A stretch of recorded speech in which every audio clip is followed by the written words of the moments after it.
There is a Reaper by Charles de Vet, originally published in Imagination Stories of Science and Fantasy, August 1953. Narrated by Tom Trussel. The amber brown of the liquor disguised the poison it held, and I watched with a smile on my lips as he drank it. There was no pity in my heart for him.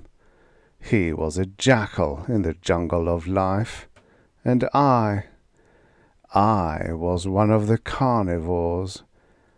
It is the lot of the jackals of life to be devoured by the carnivore. Suddenly the contented look on his face froze into a startled stillness. I knew he was feeling the first savage twinge of the agony that was to come. He turned his head and looked at me, and I saw suddenly that he knew what I had done. "You murderer!" he cursed me, and then his body arched in the middle, and his voice choked off deep in his throat. For a short minute he sat, tense, his body stiffened by the agony that rode it, unable to move a muscle. I watched the torment in his eyes build up to a crescendo of pain, until the suffering became so great that it filmed his eyes, and I knew that, though he still stared directly at me, he no longer saw me. Then, as suddenly as the spasm had come, the starch went out of his body, and his back slid slowly down the chair edge. He landed heavily with his head resting limply against the seat of the chair. His right leg doubled up in a kind of jerk before he was still. I knew the time had come. "Where are you?" I asked. This moment had cost me $60,000. 3 weeks ago the best doctors in the state had given me a month to live, and with $7 million in the bank I couldn't buy a minute more. I accepted the doctor's decision philosophically, like the gambler that I am, but I had a plan, one which necessity had never forced me to use until now. Several years before, I had read an article about the medicine men of a certain tribe of aborigines living in the jungles at the source of the Amazon River. They had discovered a process in which the juice of a certain bush, known only to them, could be used to poison a man. Anyone subjected to this poison died, but for a few minutes after the life left his body, the medicine men could still converse with him. The subject, though ostensibly and actually dead, answered the medicine man's every question. This was their primitive, though reportedly effective method of catching glimpses of what lay in the world of death. I had conceived my idea at the time I read the article, but I had never had the need to use it, until the doctors gave me a month to live. Then I spent my $60,000, and 3 weeks later I held in my hands a small bottle of the witch doctor's fluid. The next step was to secure my victim, my collaborator, I preferred to call him. The man I chose was a nobody, a homeless, friendless non-entity picked up off the street. He had once been an educated man, but now he was only a bum, and when he died he'd never be missed.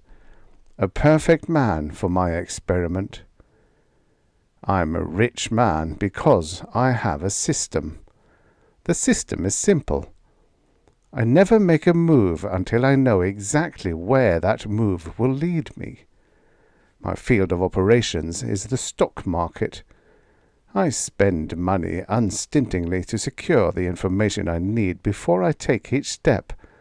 I hire the best investigators, bribe employees and persons in position to give me the information I want, and only when I am as certain as humanly possible that I cannot be wrong do I move. and the system never fails. $7 million in the bank is proof of that. Now, knowing that I could not live, I intended to make the system work for me one last time before I die. I'm a firm believer in the adage that any situation can be whipped, given prior knowledge of its coming, and of course its attendant circumstances. For a moment he did not answer, and I began to fear that my experiment had failed. "Where are you?" I repeated, louder and sharper this time. The small muscles about his eyes puckered with an unnormal tension while the rest of his face held its death frost. Slowly, unnaturally, as though energized by some hyper-rational power, his lips and tongue moved. The words he spoke were clear. "I am in a tunnel," he said. "It is lighted, dimly, but there is nothing for me to see." Blue veins showed through the flesh of his cheeks like watermarks on translucent paper. He paused, and I urged, "Go on." "I am alone," he said. "The realities I knew no longer exist, and I am damp and cold. All about me is a sense of gloom and dejection. It is an apprehension, an emanation so deep and real as to be almost a tangible thing. The walls to either side of me seem to be formed not of substance, but rather of the soundless cries of melancholy of spirits I cannot see. I am waiting in the gloom for something which will come to me. That need to wait is an innate part of my being, and I have no thought of questioning it." His voice died again. "What are you waiting for?" I asked. "I do not know," he said, his voice dreary with the despair of centuries of hopelessness. "I only know that I must wait. That compulsion is greater than my strength to combat." The tone of his voice changed slightly. "The tunnel about me is widening, and now the walls have receded into invisibility. The tunnel has become a plain, but the plain is as desolate, as forlorn and dreary as was the tunnel, and still I stand and wait. How long must this go on?" He fell silent again, and I was about to prompt him with another question. I could not afford to let the time run out in long silences, but abruptly the muscles about his eyes tightened, and subtly a new aspect replaced their hopeless dejection. Now they expressed a black, bottomless terror. For a moment I marveled that so small a portion of a facial anatomy could express such horror. "There is something coming toward me," he said.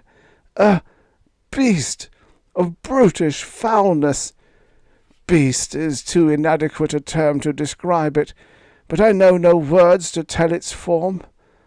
It is an intangible and evasive thing, but very real, and it is coming closer.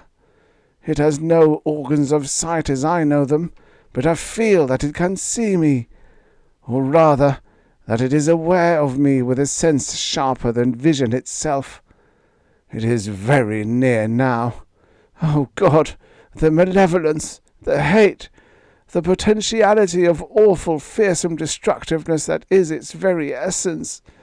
And still I cannot move." The expression of terrified anticipation centered in his eyes lessened slightly, and was replaced instantly by its former deep, deep despair. "I am no longer afraid," he said. "Why?" I interjected. "Why?" I was impatient to learn all that I could before the end came. "Because—" he paused. "Because it holds no threat for me. Somehow, some way, I understand. I know. that it too is seeking that for which I wait."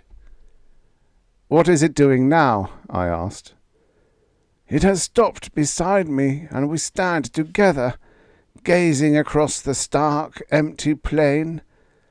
Now a second awful entity, with the same leashed virulence about it, moves up and stands at my other side. We all three wait, myself with the dark fear of this dismal universe, my unnatural companions with patient, malicious menace. Bits of," he faltered, "of, I can name it only aura, go out from the beasts like an acid stream, and touch me, and the hate and the venom chill my body like a wave of intense cold. Now there are others of the awful breed behind me. We stand, waiting for that which will come. What it is I do not know." I could see the pallor of death creeping steadily into the last corners of his lips, and I knew that the end was not far away. Suddenly a black frustration built up within me. "What are you waiting for?" I screamed, the tenseness and the importance of this moment forcing me to lose the iron self-control upon which I have always prided myself. I knew that the answer held the secret of what I must know. If I could learn that, my experiment would not be in vain, and I could make whatever preparations were necessary for my own death. I had to know that answer. Think, I pleaded. "What are you waiting for?" "I do not know." The dreary despair in his eyes, sightless as they met mine, chilled me with a coldness that I felt in the marrow of my being. "I do not know," he repeated. Yes, I do know." Abruptly, the plasmatic film cleared from his eyes, and I knew that, for the first time since the poison struck, he was seeing me clearly. I sensed that this was the last moment before he left, for good. It had to be now. "Tell me, I command you," I cried. "What are you waiting for?" His voice was quiet as he murmured, softly, implacably, before he was gone. "We are waiting," he said, "for you."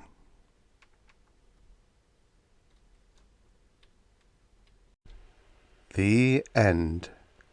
Subscribe for your daily stories of futures past. And don't forget to check out the channel. There's hundreds of stories. Hundreds of stories.